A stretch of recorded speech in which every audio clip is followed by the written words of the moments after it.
hopefully it works. Yeah. Can you see it?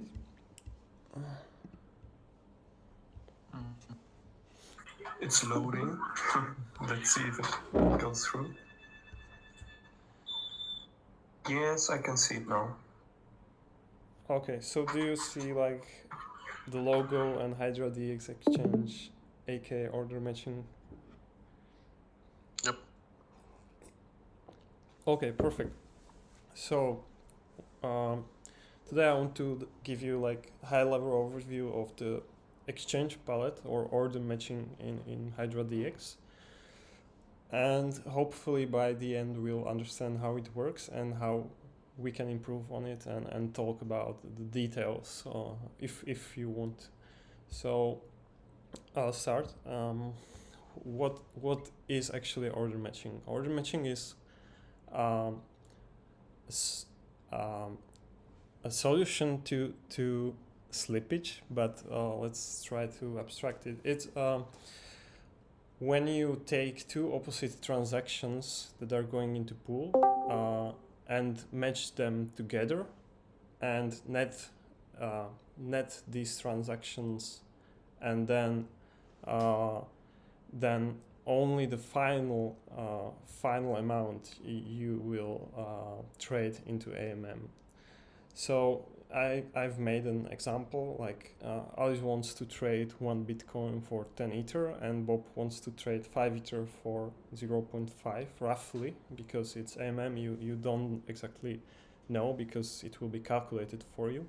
So the order matching takes both of these transactions, matches it together and directly trades between two people the amounts that can be matched.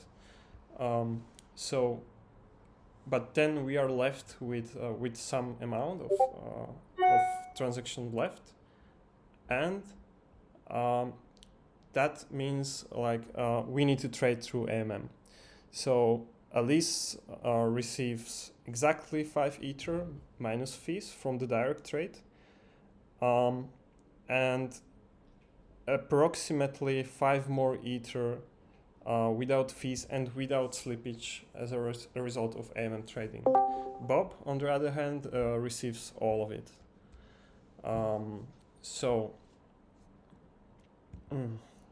Why do we do this? The main reason why we thought about doing this was the slippage. Do you guys hear or see or not?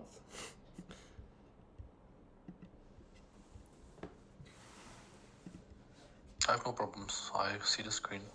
But okay. Well, okay. Okay. So let's return, because I see the notifications and I thought it's some problem. So when you look at this image, you see that this is the curve of the AMM. It works. Every trade is following this curve. So that means if you do a very small trade, then you probably don't see any slippage. But if you do larger trade, it always, like the price for the trade always follows this curve, and that means that every trade has a cost of some kind.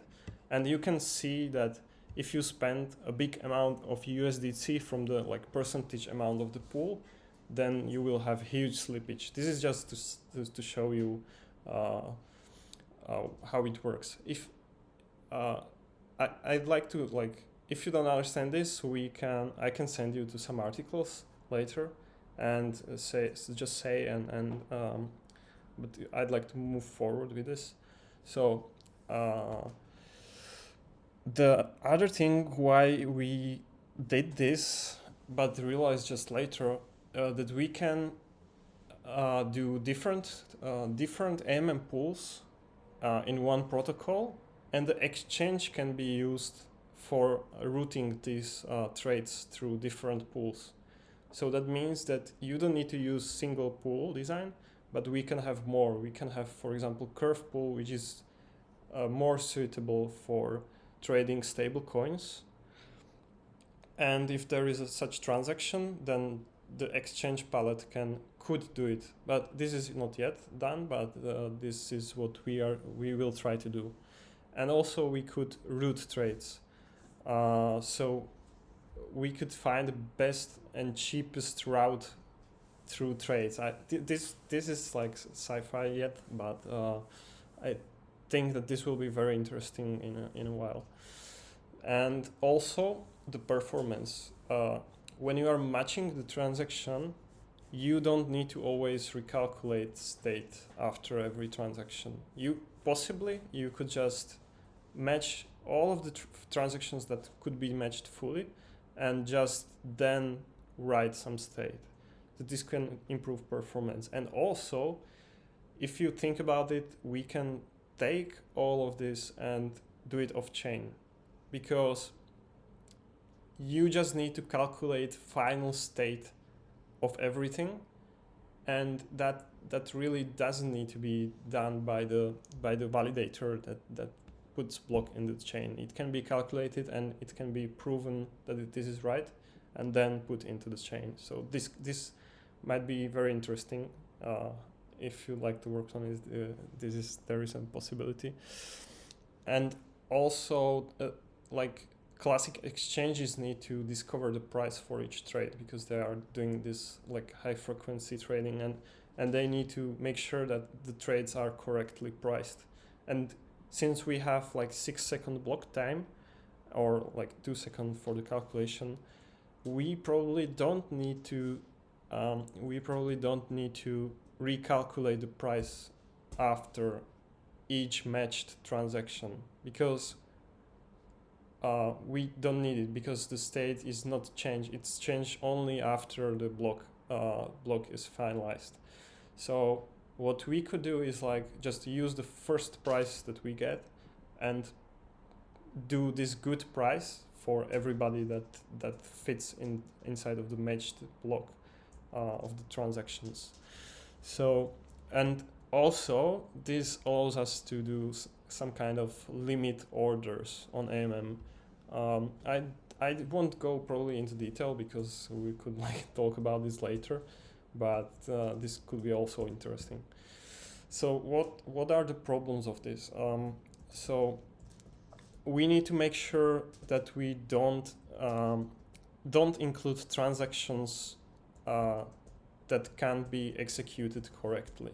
We only need to match transactions that we are sure will be executed. And if some transaction is not able to be executed, we need to discard it or move it just through the AMM, or discard it completely, like fail. Because we could end up with partial state updates, which is not good for a blockchain.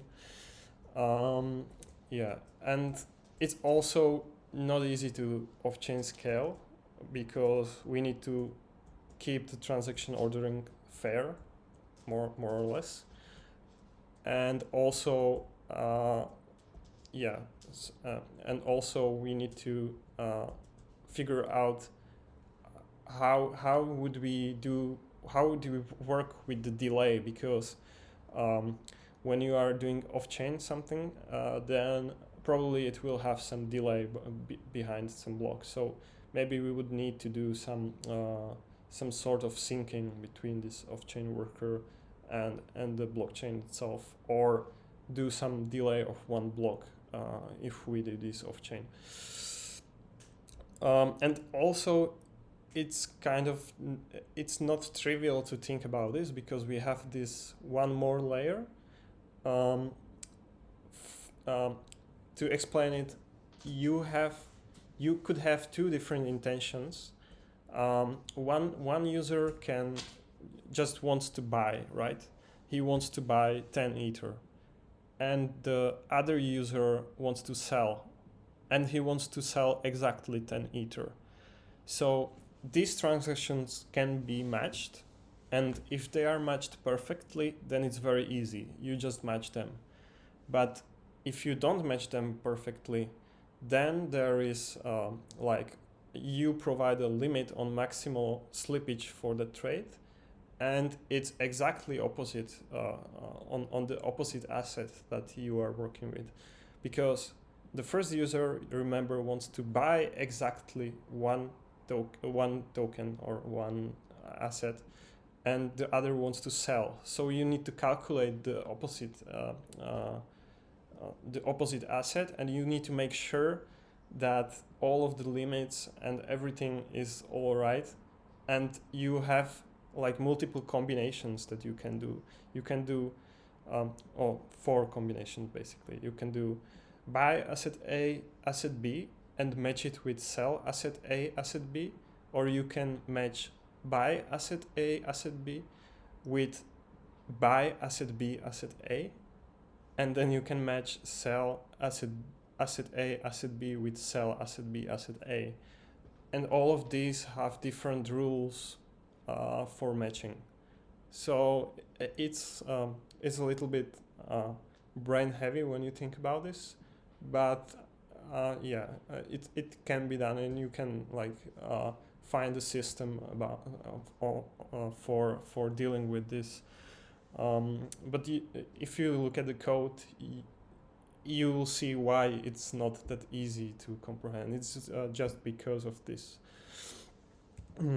So the current implementation works like this. Users create intention transactions that they want to trade some amount for some amount of other token. They set a limit on that trade so that the slippage is not too high for them. And we have a handler that runs at end of each block, and it works in a way that it takes all of the matched transactions, matches them together based on like sorted amount of assets, and trade the direction. So we have all of these matches that we talked about in the previous slide in one like big pool, and then in another pass it validates these transactions and executes them in order. If it's executed successfully, it's validation and execution. If it's done successfully, then cool. But if there is one transaction, then there is a problem, because we match the transaction in the first pass, so the other transaction that is matched to this transaction that fails needs to be discarded or traded through AMM. And after finishing the block, like after finalization, we delete all of the intentions from the block state and push the final state, so that we don't keep bloat in the blocks. So how could we improve that? Like, there is very like one straightforward thing we could do, but as you've seen before, we have higher ambitions with this, so it would need much more design and thinking behind it. So as you heard, not every transaction is matched, because some failing transaction can like discard other perfectly good transaction otherwise, and also the performance could be improved. So the easiest thing that we can do is like create two stacks of opposite transactions with two tokens, and take the biggest one from stack one, and validate it. If the transaction would pass through MM, then it's okay to match it to other transaction. We take transaction from the second stack and validate it. If it passes, we can match together these transactions, and now we are sure that that it's okay. We can match how many transactions we want to this first transaction if it's not depleted, or we can if there is like overflowing transaction from the second stack, we can start to match from the right, like from the second stack, from the second transaction, and we would do this ping pong until all of the transactions are depleted or matched, and last one is going to be traded through AMM. In this way, if transaction fails, it just gets discarded and next one is going to be matched against the original transaction. This is like the easiest way to improve this right now. So there are a few important things. I don't know if you know already or are familiar, but there is this notion of weight. Since in Polkadot or in Substrate, you don't have gas, so that means every transaction needs to be priced or weighted in front of execution. You need to know the worst case scenario of a transaction, because if you don't have this, it could stall the block validation or import. So we, as you remember, maybe then the first part of this was pushing a transaction about like intention of your trade, but all of the other logic is being done in the finalization of block. So what we need to do is take the weight of the intention and plus charge on top of it all of the logic that is being done in block finalization. So we will have this 2 or 3 part transaction weight so that the system is safe. This is very important, and it took us quite a long time. Actually, Martin did this, and he did a great job, and this took quite a lot of time to do right, but we got it now. And also, if we do off-chain scaling, we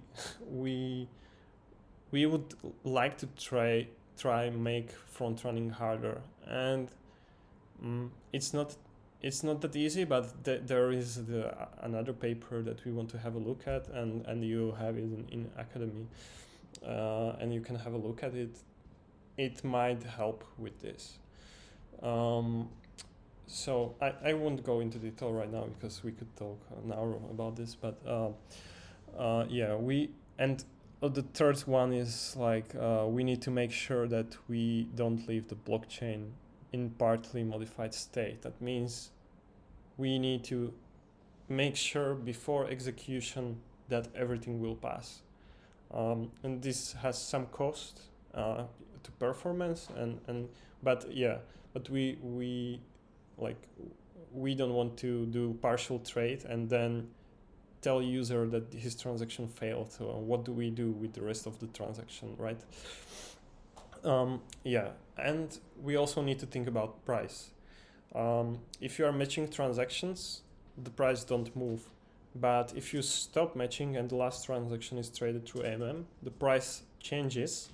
The question is, do we change it right now, or do we keep the original prices for matched transactions and use it throughout the process? This is I think, cool question to think about, and it could have different implications for different outcomes. But it's like still quite far away. And also like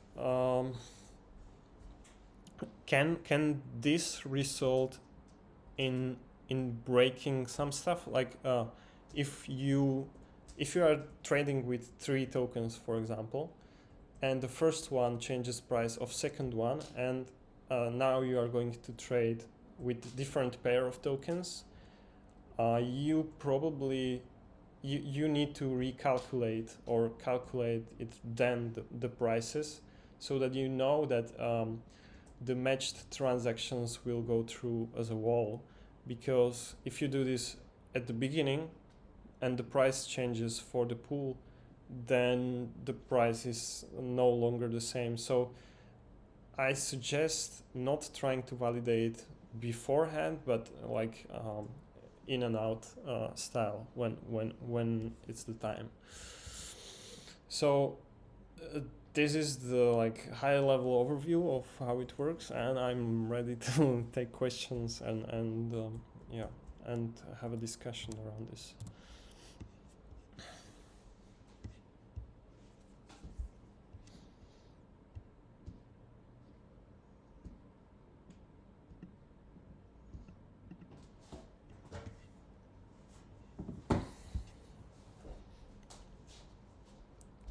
The quiet.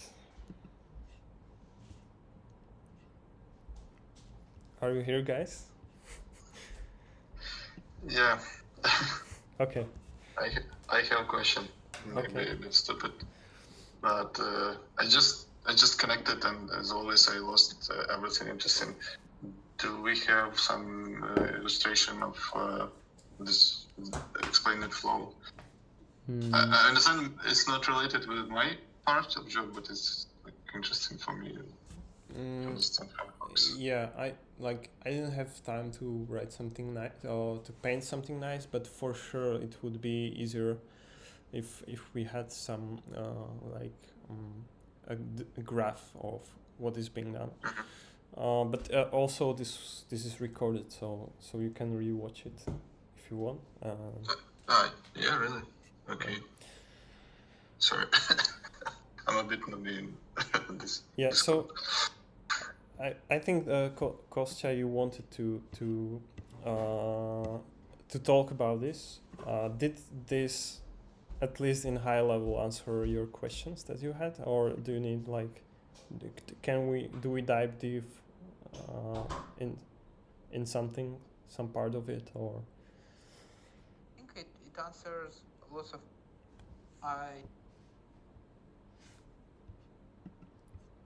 so first it probably Is it like I don't hear you, but Yeah, the same. yeah, you probably have something with connection because you're quite quiet and it's lagging.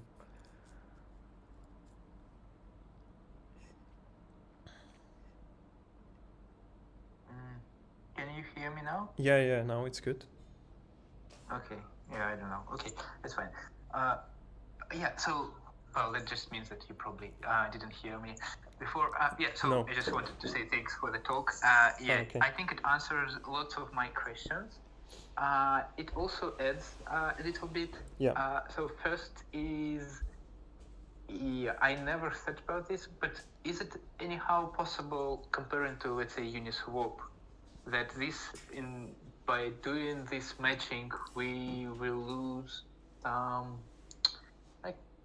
I think trust, kind of trust. So because with Uniswap you know that everything is more or less atomic, so either your transaction is executed Well, yeah. or not. And with this thing, so see, your transaction may never ever be a part of the block actually.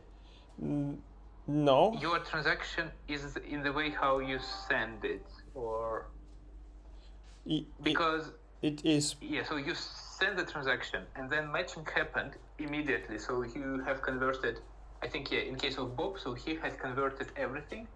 So would we record anyhow his original message? Yes. And Yeah. so on. It will be there, yeah. So yeah, I was just afraid of situation where Bob genuinely sends 5 Ether and immediately out of nowhere he got 0.5 Bitcoins. No, this is the case that every transaction that is sent in, it's recorded. So you can you could do some magic in the matching algorithm, but I don't think that you could end up worse if you are matched. The only thing that could happen is that your transaction will be pushed back. So there is this question about about the fairness of ordering of these transactions, but other than that the trust should be the same, I think. Okay. And also if you don't trust this as a user, you can directly trade with AMM Pool. It's not a problem. This is just an layer on top of this that can make your transaction cheaper. I see.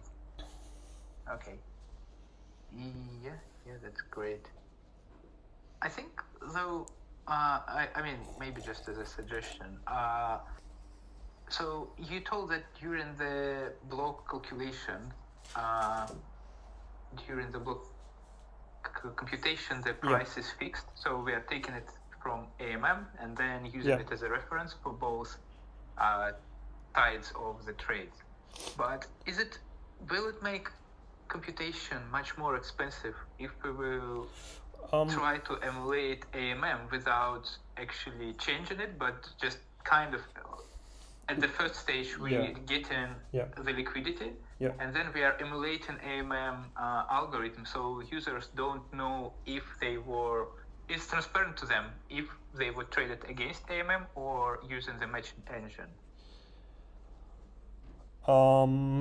So to reformulate, is it like, do you know how much would cost, like, do you know the difference what would be if you were not matched and matched, or was it? No, I'm saying instead of using the fixed price for the whole block computation, okay, so we can dynamically update it using the same rules as AMM would. Okay. No, it is like the fixed price is only when you are matching the transactions. Because the price don't move or doesn't move while you are matching. The question was more of if you are matching a pair of tokens and the final transaction went through AMM, then the price changed and you have this price because you are executing exact logic that will be put into block. So you have this, you know this. The question is, do you want to imply the original price or the price that changed for next set of matches with different tokens? Because you can have like multiple tokens, and then so that was the question. Right now the price changes like it normally would change. But that was more of an open question on what we could do or if it's a good idea, because later when we will match multiple pools together, right now we will have just one, then in one pool you could have better price than in other pool. So then we can, like, if one transaction makes changes to one pool's price, at like the non-matched transaction, the AMM transaction, then do we choose the second pool for next trade? Or these are the like open questions that are interesting to talk about and think about when you are working with this. But this is more for like future thinking, not like right now. Good. Yeah. I think other than that, I really happy to hear that, and everything was really clear and interesting. Okay. Martin, do you have anything that you want to add? Like, Martin did the whole current implementation. So we No, not really. It's if you are interested, you can have a look at the implementation. I didn't want to go in there because it's quite complicated.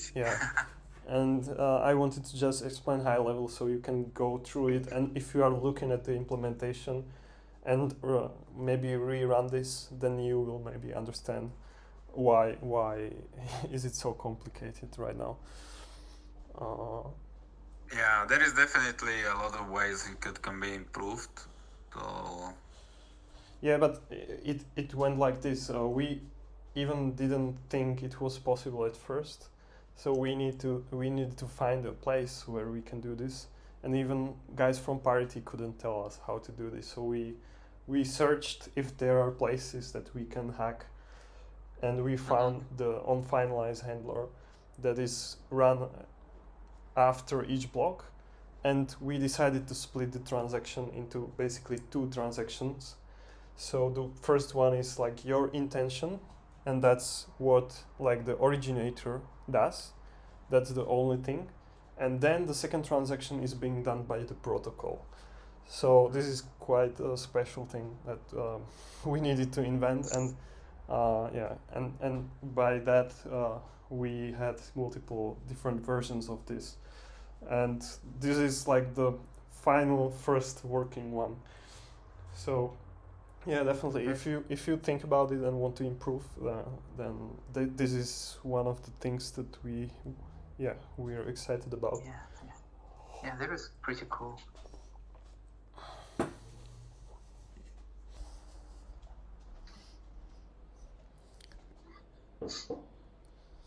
Yeah, and don't be shy. We're all friends here.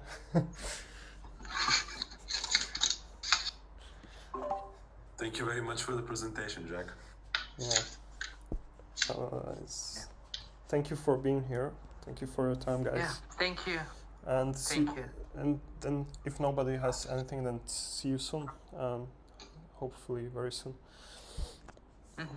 Yeah, good. Have a good day or evening. Yeah. Have a good day, guys. Thank you. Thank you. Bye-bye.